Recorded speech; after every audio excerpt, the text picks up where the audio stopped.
Assalamualaikum warahmatullahi wabarakatuh. Selamat datang dan selamat kembali ke channel UMAR. Apa khabar teman-teman?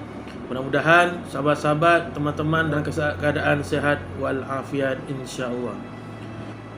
Insya-Allah hari ini Ustaz nak berkongsi beberapa perkara dengan para penonton di saluran UMAR.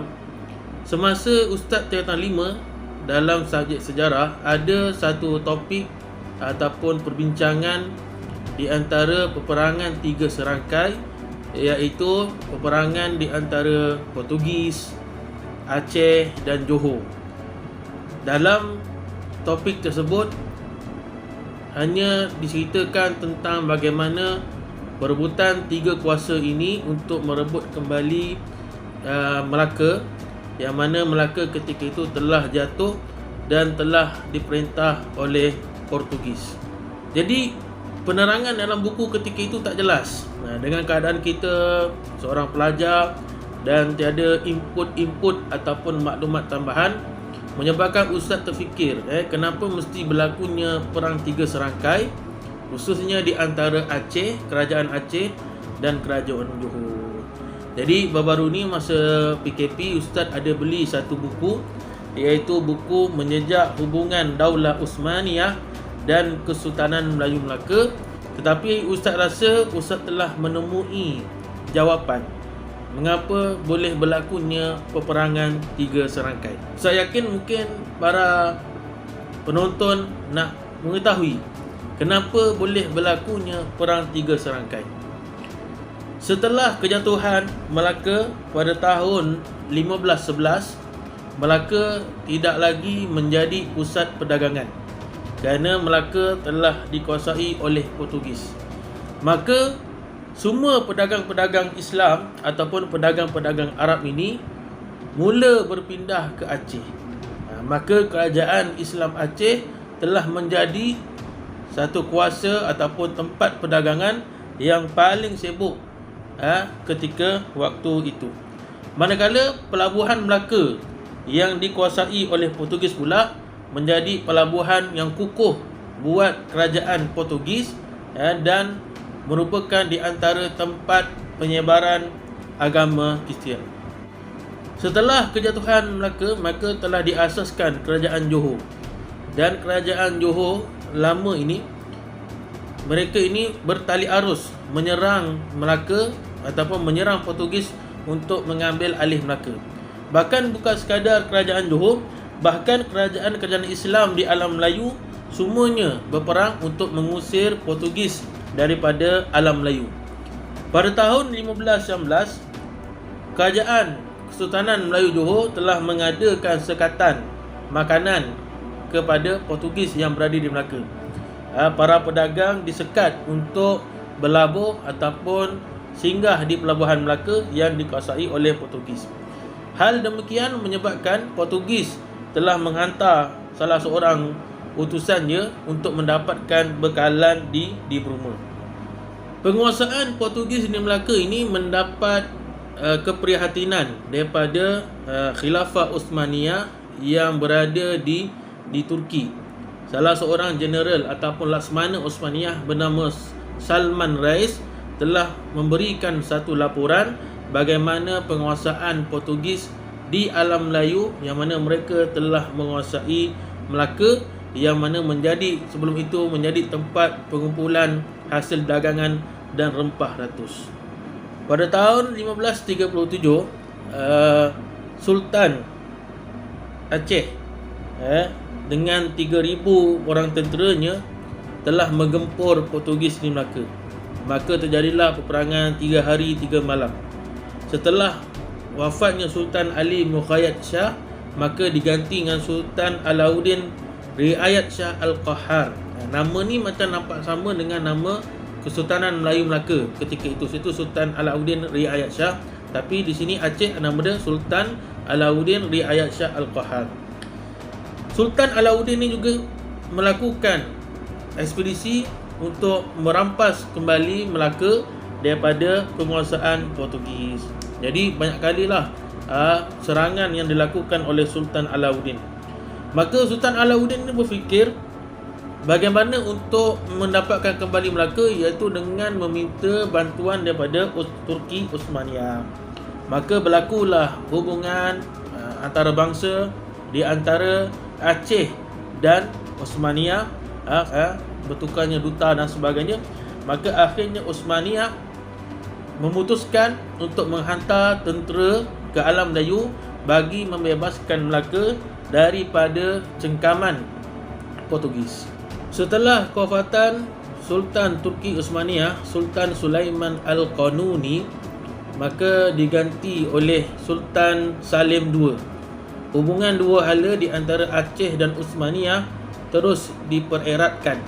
Sultan Salim II telah mengarahkan Laksamana Osmaniyah, iaitu Kutaglu Hazer Rais, untuk mengetuai angkatan tentera Osmaniyah untuk diutuskan ke Aceh.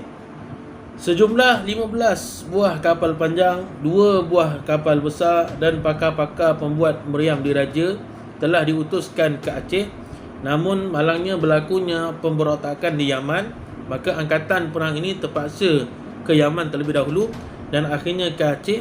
Dan apabila tiba di Aceh, mereka tiba dalam keadaan jumlah yang sedikit daripada yang asalnya, iaitu sekitar sepasukan angkatan tentera, 2 buah kapal perang serta 5 orang pakar pembuat senjata api dan meriam. 1568, Perikatan Tentera Aceh dengan Osmaniyah, Kerajaan Calicut dan Kerajaan Jepara telah menyerang Portugis di Melaka. Dengan kekuatan angkatan tentera 15,000, yang mana 400 orang itu adalah daripada tentera Turki Osmaniyah. Walau bagaimanapun, serangan ketika itu dengan 4 kerajaan ini gagal untuk menewaskan Portugis di Melaka. Setelah wafatnya Sultan Alauddin Riayat Shah Al-Qahar, Aceh diperintah oleh Sultan Iskandar Muda pada tahun 1607. Aceh terus mengeratkan hubungan diplomatik dan dua halanya dengan Osmaniyah. Dan kerajaan Aceh terus aktif menyerang Portugis di Melaka dalam usaha mengusir Portugis daripada alam Melayu. Dalam misi untuk membebaskan Melaka daripada cengkaman Portugis ini, kelihatannya Osmaniyah seperti seolah-olah untuk menjadikan Aceh ini sebagai kerajaan khalifah Osmaniyah di Nusantara.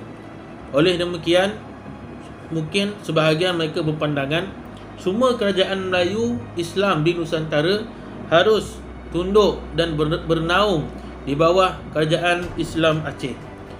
Hal ini menyebabkan sebilangan besar kerajaan Islam Melayu di Nusantara tidak bersetuju untuk menaung dan tunduk di bawah Aceh. Maka bermulalah konflik dan ketegangan di alam Melayu. Maka kerajaan Islam Aceh ini telah menyerang Johor dan Pahang. Jadi ini menyebabkan keretakan hubungan kerajaan-kerajaan Islam Melayu di Nusantara semakin membesar dan parah.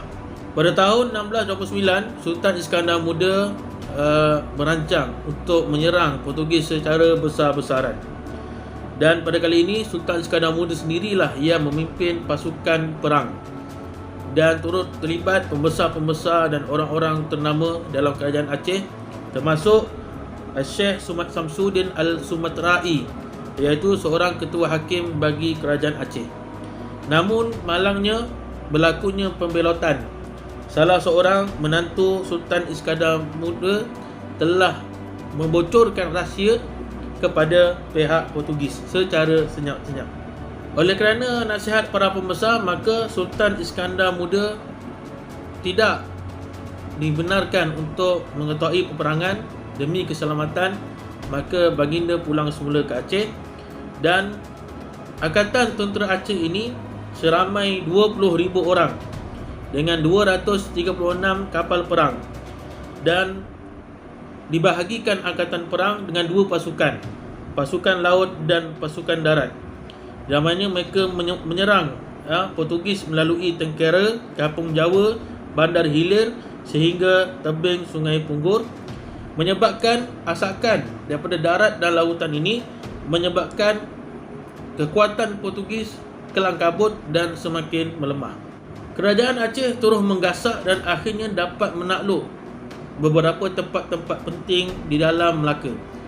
Kerajaan Portugis ataupun orang Portugis hanya mampu melarikan diri dan berkubu di Formosa. Angkatan Tentera Aceh terus mengepung Formosa selama 5 bulan dengan harap pasukan Portugis semakin melemah dengan keadaan kekurangan bekalan makanan dan seterusnya mungkin akan menyerah diri. Aceh ini sebenarnya hampir-hampir saja hendak menakluk Kota Melaka. Namun berlakulah satu keadaan konflik yang tidak terduga. Berlakulah satu dramatik yang tidak terduga, bagaimana Portugis telah meminta bantuan orang-orang Melayu daripada Pahang, Johor dan Petani, yang mana mereka bersekutu bergabung dengan Portugis dan membalas menyerang semula Aceh. Yang mana kita tahu sebenarnya berlakunya penyerangan Aceh kepada kerajaan-kerajaan Melayu Nusantara. Akhirnya kerajaan-kerajaan seperti Johor, Pahang dan Petani menyerang semula Aceh kerana dalam misi untuk membalas dendam yang telah dilakukan Aceh sebelum ini. Maka daripada keadaan Aceh yang hampir menang, akhirnya Aceh kalah teruk dengan lebih kurang 19,000 orang yang gugur syahid.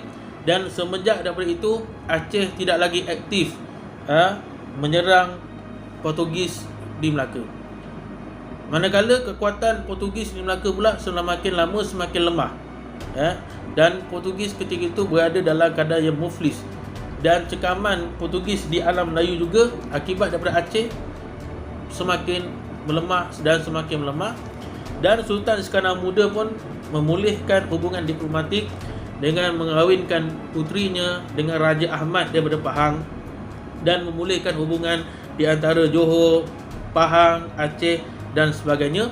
Selepas kewafatan Sultan Iskandar Muda diganti pula dengan Selepas kewafatan Sultan Iskandar Muda pada tahun 1637 diganti dengan Sultan Iskandar Sani.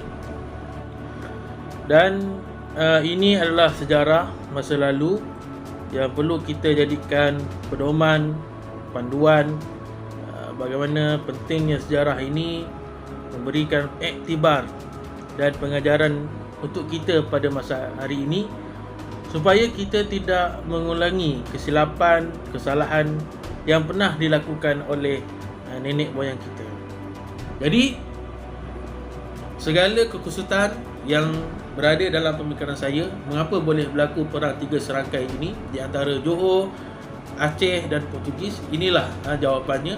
Bagaimana kadang-kadang perkara, tindakan yang kita lakukan itu boleh memberikan kesan pada masa yang akan datang. Mudah-mudahan video ini bermanfaat, dan jangan lupa bantu saya like, komen ataupun berikan pandangan yang membina ataupun info-info yang anda tahu, dan subscribe. InsyaAllah mudah-mudahan kita mendapat manfaat yang bersama. Assalamualaikum warahmatullahi wabarakatuh.